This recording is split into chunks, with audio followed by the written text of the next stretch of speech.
Have you ever wanted a real AI assistant? Not just another chatbot that's stuck inside your browser, but something that can actually get to work on your computer running 24/7 just for you. Well, today we're diving into OpenClaw. It's an open source tool that's basically taking that sci-fi dream and making it a reality. This is a whole new breed of AI, what we call an autonomous agent, and it's showing us exactly what the future of working with AI is going to look like. And hey, don't just take my word for it. DigitalOcean recently said it's the closest thing to JARVIS we've seen. Now, that is a huge claim, right? But as you're about to see, it's not just hype. OpenClaw really does represent a massive shift away from the AI tools we've all gotten so used to.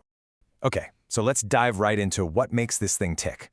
What makes OpenClaw so different from, say, the AI you're already using every day?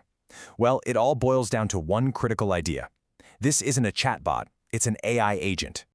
Now, the key word on this slide, the one that changes everything, is autonomous. See, a standard chatbot like ChatGPT is totally reactive. It just sits there and waits for you to type something.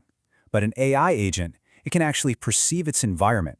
We're talking your entire computer, the web, everything, and proactively take action to hit the goals you set for it, even while you're asleep. And this comparison just lays it all out crystal clear. A chatbot, it's trapped in a single browser tab. OpenClaw has access to your entire computer and the internet. Chatbots are totally forgetful. They start fresh every single time. OpenClaw, on the other hand, has a persistent memory, so it learns about your projects and how you like things done over time. But really, the most important thing here is that leap from reactive to proactive. It doesn't just wait for you. It can work for you around the clock. So what gives it these JARVIS-like powers? Well, it really comes down to three superpowers. First up, computer access. This means it can do pretty much what a person at a keyboard can do. Read files, write files, run code, control your apps. Second, persistent memory. It doesn't just remember your last sentence. It actually learns who you are, what you're working on, and it adapts. And third, and this is my favorite, is something its creator calls the heartbeat. This is its incredible ability to literally wake itself up, check its to-do list, and just get stuff done. No nagging required. But giving an AI full, unchecked access to your computer, well, that should probably set off a few alarm bells. With great power comes great responsibility, and in this case, it also comes with a whole lot of risk. As Anjan Ranganathan, a cybersecurity professor over at Northeastern University, put it very bluntly, I think it's a privacy nightmare. I mean, think about it. You're letting an agent see your sensitive info, and you have almost no idea how it's processing that data, or, more scarily, where it might be sending it. So it's really important to understand the specific threats here. With full root access, a compromised agent could literally delete all your files or install malware. Then you've got malicious skills from the Community Hub. You could accidentally install a tool that looks helpful but is secretly designed to steal your data or your API keys. And then there's prompt injection. A cleverly worded email could trick your agent into spamming all your contacts, deleting files, or, honestly, way worse. The agent just follows orders, and right now it can't tell if those orders are from you or from someone pretending to be you. Okay, so it's incredibly powerful, but it's also potentially very dangerous. That doesn't mean we should just ignore it, it just means we have to be really smart about how we use it. And for the most part, there are two main ways you can set this up. Let's look at how these two paths stack up. For beginners, the highly recommended path is a cloud or VPS setup. This basically creates an isolated sandbox, keeping the agent far away from your personal computer and your files. It's always online, and providers like Hostinger even have easy setup templates. The downside? Well, you've got ongoing costs, and security is still a problem if you mess up the configuration.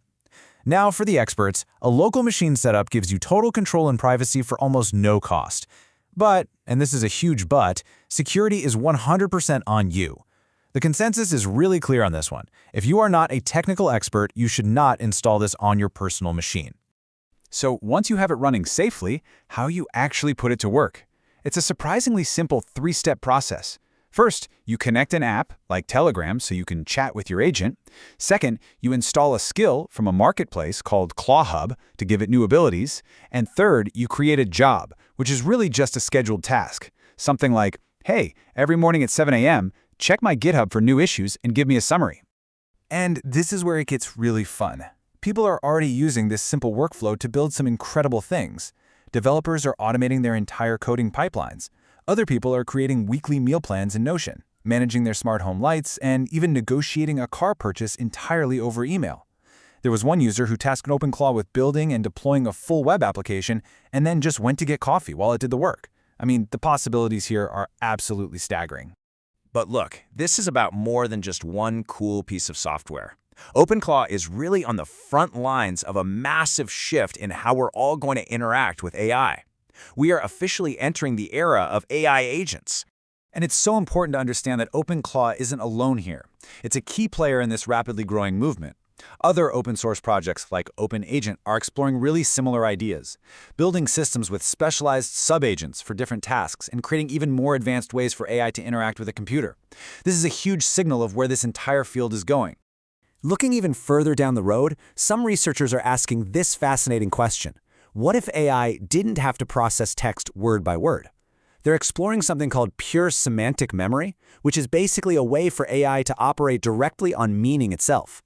The goal is an agent that doesn't just process language, but truly understands context, which would make it way more efficient and capable. So the next big leap might not come from bigger models, but from smarter memory. So if there's one thing to take away from all this, it's this. For years, chatbots have given AI a voice, right? They've allowed us to talk to it. But now, autonomous agents like OpenClaw are giving AI hands, letting it act in the digital world for us. This unlocks a level of power we just haven't seen before. Which of course brings us to the final and most critical question. With a tool this powerful, what are you going to ask it to build? Or what might it accidentally break?